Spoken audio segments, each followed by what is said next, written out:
हाँ, आप सबको पता है कि सीबीएसई 2026 से 2 एग्ज़ाम कंडक्ट करने जा रहे हैं क्लास 10 के लिए। एक एग्ज़ाम मार्च में और दूसरा मई में। अभी इसका पॉज़िटिव पॉइंट ये है कि देखिए 1 साल पढ़ने के बाद एक स्टूडेंट को सिर्फ़ 3 घंटे के एक एग्ज़ाम से हम लोग उसका पढ़ाई में अच्छा है, बुरा है या इसका जो भी असेसमेंट है वो नहीं कर सकते। क्योंकि उस पर्टिकुलर एग्ज़ामिनेशन के डे में या उस टाइम में, उस ड्यूरेशन में, एक एग्ज़ाम की उस ड्यूरेशन में कई सारा प्रॉब्लम एक स्टूडेंट फेस कर सकता है। उसके खुद का कुछ फिजिकल प्रॉब्लम या फिर कुछ हेल्थ रिलेटेड प्रॉब्लम आ सकते, फैमिली में कुछ प्रॉब्लम आ सकते हैं, कुछ इमोशनल प्रॉब्लम भी आ सकते हैं, कुछ फाइनेंशियल प्रॉब्लम भी आ सकते हैं। सो उस टाइम में एक एग्ज़ाम में ही साल में एक एग्ज़ाम कंडक्ट करके एक ही बार चांस देना तो ये तो गलत जैसा ही है।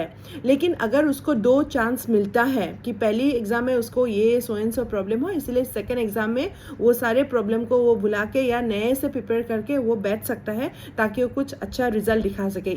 ये 2 एग्ज़ाम कंडक्ट करने का एक पॉजिटिव पॉइंट कि पहले में नहीं कर पाया, सेकेंड में कर पाया, या पहले में ख़राब हुआ, सेकेंड में अच्छा कर पाया। लेकिन अभी इसका जो नेगेटिव पॉइंट है ये है कि लगातार 2 एग्ज़ाम एक के बाद एक एग्ज़ाम कंडक्ट करने से क्या होगा कि बच्चे के ऊपर ये जो एग्ज़ाम वाली बात है ये बहुत ही स्ट्रेसफुल होगा, बच्चे के ऊपर भी और उनके फैमिली के ऊपर भी। एक एग्ज़ाम खत्म हुआ कि नहीं, दूसरा एग्ज़ाम स्टार्ट हो गया।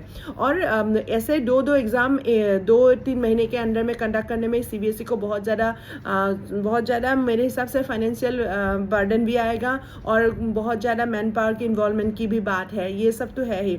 और ऊपर से सीबीएसई ने ये क्लियर नहीं किया अपने ये ड्राफ्ट स्कीम में कि एक ही एग्ज़ाम बच्चे दोनों में सिर्फ एक ही एग्ज़ाम देगा या दोनों ही एग्ज़ाम उनको क्लियर देना पड़ेगा।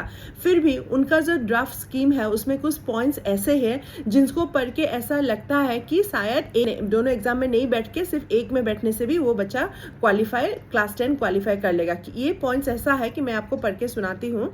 Performance of the first examination will be made available in the DigiLocker and this could be used for admission to class 11 if the student does not wish to appear in the second examination। इसका मतलब है अगर उसका पहले exam का marks लेके वो 11 में एडमिशन ले सकता है और वो बच्चा अगर उसका मार्क्स अच्छा रहा और वो बच्चा सेकेंड एग्जामिनेशन में अगर वो देने नहीं चाहता है तो भी होगा।